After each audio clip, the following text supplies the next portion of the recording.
Baik, kita lanjutkan kembali dengan materi berikutnya. Nah, di sini kita bisa melihat faktor yang mempengaruhi derajat kesehatan menurut H.L. Bloom ya. Nah, status kesehatan itu dipengaruhi oleh 4 faktor. Yang pertama adalah keturunan. Nah, jadi keturunan ada beberapa jenis penyakit yang dapat diturunkan ya, baik dari ibu ya, dari ayah kepada anaknya. Nah, jadi ada berbagai penyakit yang jika orang tuanya pernah menderita, nah itu sangat beresiko bahwa anak-anaknya juga akan menderita penyakit tersebut. Nah, kemudian yang kedua adalah lingkungan, fisik, dan sosial budaya. Nah, jadi lingkungan fisik ya, kemudian keadaan sosial dan budaya juga dapat mempengaruhi status kesehatan seseorang. Nah, kemudian yang ketiga adalah perilaku. Nah, jadi perilaku itu juga sangat menentukan status kesehatan. Contoh, seseorang dengan perilaku merokok ya, merokok aktif. Nah, otomatis apabila dia merokok secara aktif ya, nah dia dapat memperburuk status kesehatannya sendiri. Dia bisa menderita penyakit jantung, kemudian bisa menderita sesak nafas ya, tuberkulosis dan berbagai macam penyakit lainnya. Nah, perilaku merokok dia tersebut ternyata juga tidak hanya memberi efek negatif bagi dirinya ya, namun juga dapat memberikan efek negatif bagi orang-orang di sekelilingnya, atau orang-orang tersebut disebut dengan perokok pasif ya. Nah, memang dia tidak merokok, namun asap rokok yang dihirupnya justru memberikan dampak negatif ya bagi dirinya. Nah, kemudian yang terakhir adalah fasilitas kesehatan. Nah, kenapa fasilitas kesehatan mempengaruhi status kesehatan? Nah, apabila fasilitas kesehatannya dapat dijangkau oleh masyarakat, nah tentu masyarakat yang sakit akan mudah mendapatkan pengobatan ya, ataupun penanganan jika mereka menderita suatu penyakit. Nah, bahkan fasilitas kesehatan ini juga dapat membantu masyarakat agar tidak terjadi atau tidak mengalami penyakit. Bagaimana caranya? Yaitu dengan tahap promotif dan juga preventif. Nah, kemudian fasilitas kesehatan ini juga berpengaruh ya dari segi adakah SDM-nya, kemudian adakah alat-alat yang mendukung, adakah pengobatan ataupun obat-obat yang mendukung, sehingga jika semuanya terpenuhi, maka status kesehatan pada masyarakat setempat juga akan baik ya, atau akan meningkat. Nah, namun juga sebaliknya, jika fasilitas kesehatan tidak mendukung atau tidak terfasilitasi dengan baik, otomatis derajat atau status kesehatan di masyarakat tersebut juga akan tidak baik atau buruk. Nah, tadi kita sudah membahas faktor yang mempengaruhi kesehatan berdasarkan H.L. Bloom. Nah, sekarang kita bisa melihat faktor yang mempengaruhi kesehatan menurut F.L. Dunn. Nah, yang pertama ada faktor eksogen ya. Nah, faktor eksogen ini terdiri dari biotik atau makhluk hidup ya, kemudian ada non-biotik. Non-biotik ini contohnya misalnya sampah ya.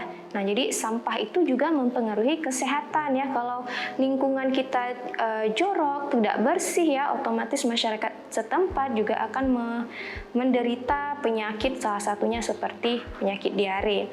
Nah, kemudian faktor endogen. Nah, faktor endogen ini adalah faktor bawaan dari lahir ya, atau disebut juga dengan genetik. Nah, genetik ini ada terbagi lagi menjadi dua, ada anatomis dan ada fisiologis. Nah, anatomis ini adalah alat-alat alat-alat yang ada dalam tubuh kita, seperti misalnya jantung ya, atau struktur organisasi tubuh yang lainnya. Nah, sedangkan fisiologis ini adalah fungsi dari organ-organ yang ada di dalam tubuh. Nah, ini juga dapat mempengaruhi kesehatan. Contoh misalnya kita punya mata, nah tapi matanya itu cacat, nah sehingga tidak ada fungsi fisiologisnya, tidak bisa normal ya, atau mengalami kecacatan pada mata. Nah, itu juga akan mempengaruhi kesehatan atau status kesehatan. Nah, kemudian faktor yang ketiga adalah faktor perilaku. Nah, faktor perilaku ini dipengaruhi oleh budaya, sosial, dan psikologis. Dan kemudian perilaku ini juga dibagi menjadi dua lagi, ada perilaku yang sengaja dan ada juga perilaku yang tak sengaja. Nah, perilaku sengaja misalnya dia sudah tahu kalau merokok itu punya banyak efek negatif ya. Nah, tapi dia tetap masih mau menggunakan atau mengkonsumsi merokok. Nah, itu dikatakan perilaku sengaja. Nah, kalau yang tidak sengaja berarti dia tidak menyadari bahwa apa yang sudah dia perbuat itu memiliki efek negatif bagi kesehatannya.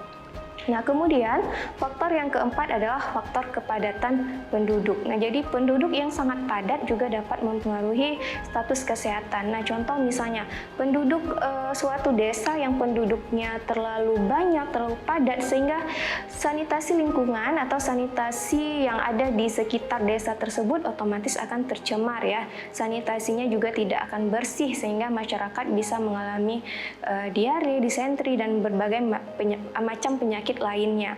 Nah, kemudian di samping bagan ini kita juga bisa melihat bahwa sakit itu bisa mengalami beberapa kemungkinan ya. Yang pertama adalah dari sakit itu bisa kemungkinan mengalami kematian ya, atau mengalami disabilitas lanjut atau berat, atau kecacatan berat ya, atau bisa jadi kecacatan ringan, atau bisa jadi sembuh dari sakit ya sehingga akan sehat kembali.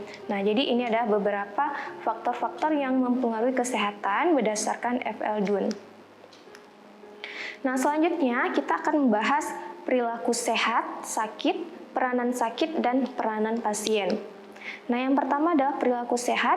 Perilaku sehat adalah tindakan yang dilakukan seseorang yang merasa dirinya sehat dan bertujuan memelihara, mempertahankan, dan meningkatkan kesehatan. Nah, jadi perilaku sehat itu adalah orang yang merasa dirinya sehat. Nah, kemudian dia berusaha atau berupaya agar dia tetap sehat, dia tidak mengalami sakit. Nah, jadi upaya yang dia lakukan itu bisa saja upaya promotif ya, atau mempromosikan tentang kesehatan, kemudian perilaku preventif atau pencegahan, dan perilaku protektif atau perlindungan.